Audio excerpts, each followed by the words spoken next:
Well, hi everyone, welcome back to the channel. Today it's Saturday the 29th of April. I've been feeding the cattle which are left at home, some of the younger calves, and I'm walking the spring barley now. It's come to be quite a nice day. I think we've finally changed now from winter to summer. I don't really think we've had much of a spring, to be honest, because it's become quite nice weather for a change.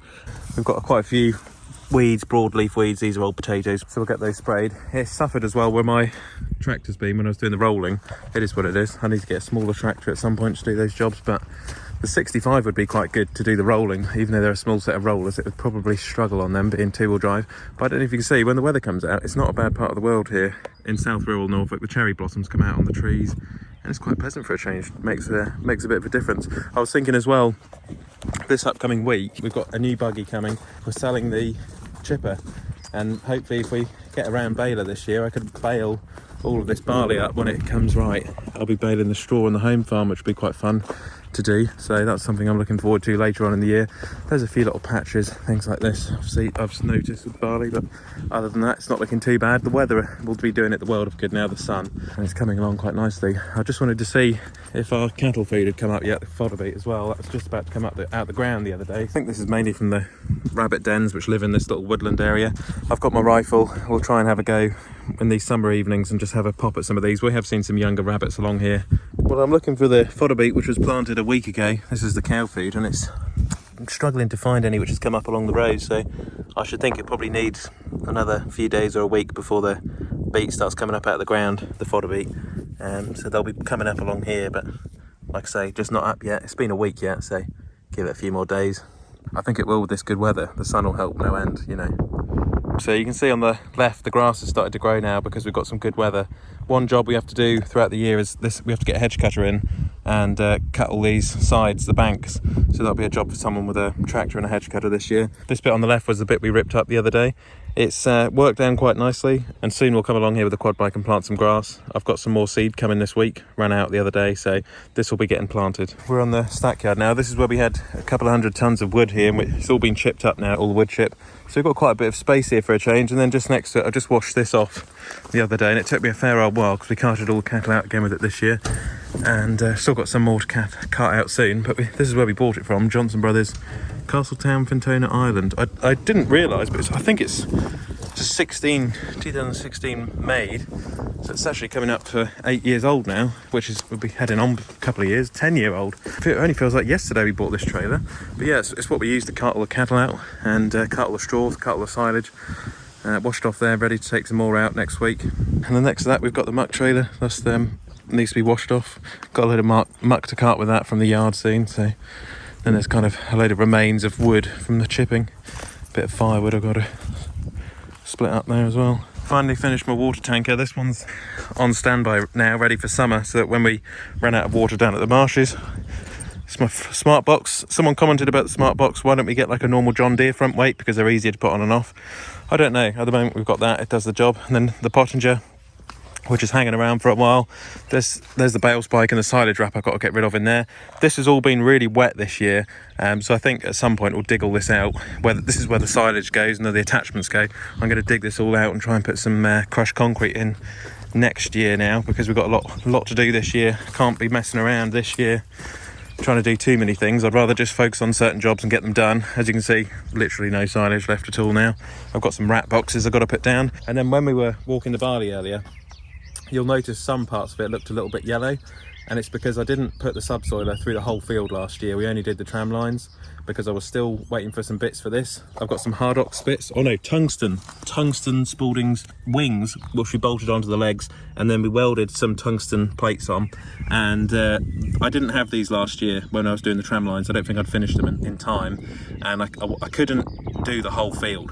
So this year in autumn we're going to do a couple of fields all the way through, so that'll take a little while, and it will also really help with the compaction. And then hopefully next year we won't have problems with yellowing barley from compaction. You can see that shear bolt is literally about to go there, but it is going to go at some point. I should probably change it, but I'll let it break first. And then we've almost used the fodder beet up. I fed some of this to the calves this morning. That's literally all we've got left, so that will have to be eaten up, and then this will be serviced for another year. This is the KW Farm Services bucket. Once it's finished, it'll get washed off, greased, and then I think there's one bearing which might have to be changed underneath the plate on there, so that's done another good season. That'll be finished in about May or June time.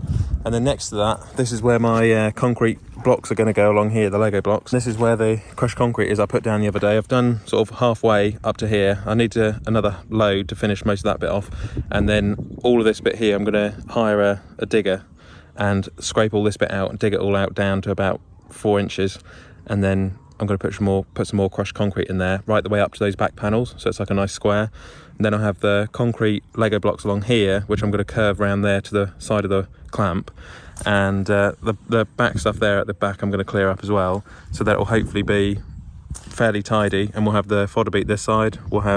This will be like an open area to put machinery or for people to park their cars, stuff like that when they come to the farm. Car park really. So it's been a little project I've been working on. Did most of this with a Manitou, to be fair, and it's surprisingly it's not actually done too bad a job. I've just got to get some bolts for these doors, put them on, and then this will all be ready for people who enjoy horses, you know, the livery yard and all that sort of thing. I keep meaning at some point, I keep looking at these auctions to get a small digger, get a cheap digger or 3CX or something for all the excavation and all the groundworks we're doing around the farm, especially with the new shed going up soon as well. It would be really handy, especially for cleaning all of the dikes down at the marshes, on the broads and on the home marshes and around the farm here. It would be good, but you know, you can't buy everything, unfortunately, and as I'm finding out, you need to warrant certain machines for certain jobs. But someone I know, one of our neighbours, they've got a massive excavator and they do all their ditches and everything, and they found it to be really, really useful. So if you've got an excavator on your farm and you found it to be useful, leave a comment in the comment section. But they are, you know, like all machinery, they're expensive and you've got to be able to warrant them. I was looking at some old excavators, you know, with 7, 8, 9, 10,000 hours, and you know, you can get some cheap ones for sort of 15, 20,000, but you just, you know, you want them to be reliable at the end of the day. I think the Japanese excavators are the best ones to get, or diggers. Hitachi, Komatsu, Kubota as well, very good. So you know, it would unlock potential really with a digger. But this year, of course, we've got the got some silage equipment to buy. But yeah, I know of some farmers who buy diggers and have noticed the benefits of them. But it would be quite handy to do the groundwork, so dig all this up and put crushed concrete down, which would be really handy.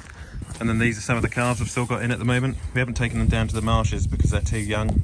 They seem to do better when they're inside, and we can feed them up on beet and nuts. And then they have straw and silage as well, ad lib, and they seem to be doing all right. But like I say, you send them down to the marshes, I don't think they'll do very well. You're a bit too young, aren't you, really, to go down there? This is an Angus cross, this one, which I've got some Angus crosses coming in later in the year, which are going to fatten up, hopefully.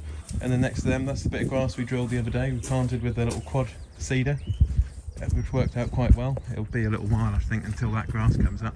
And this is the muck pile, which I've got to get rid of at some point. The cattle are out here now, so I'm going to muck this shed out before long.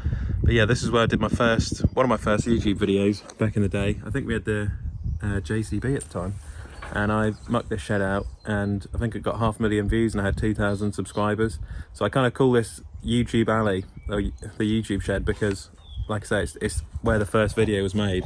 And it's sad because when we knock all these sheds down, this will come down. So it'll be the end of YouTube Alley, but something else will replace it. It does bring back some memories when I had that old JCB.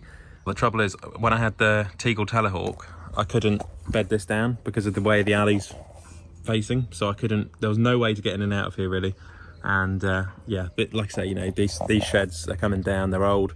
And when we build the new shed, we can design it the way we want it for a Teagle, you know, a trailed Teagle, and see where we're at. Yeah, glad we got some good weather for a change. Like I say, I've got to get rid of that muck pile at some point and try and tidy the rest of this yard up as well this year if we can. And there are small things which take time, you know, it's little by little, you know, Rome wasn't built in a day, you know, it takes time. So yeah, with that, thanks for watching, keep liking and subscribing, we will get there, and we'll catch you on the next one.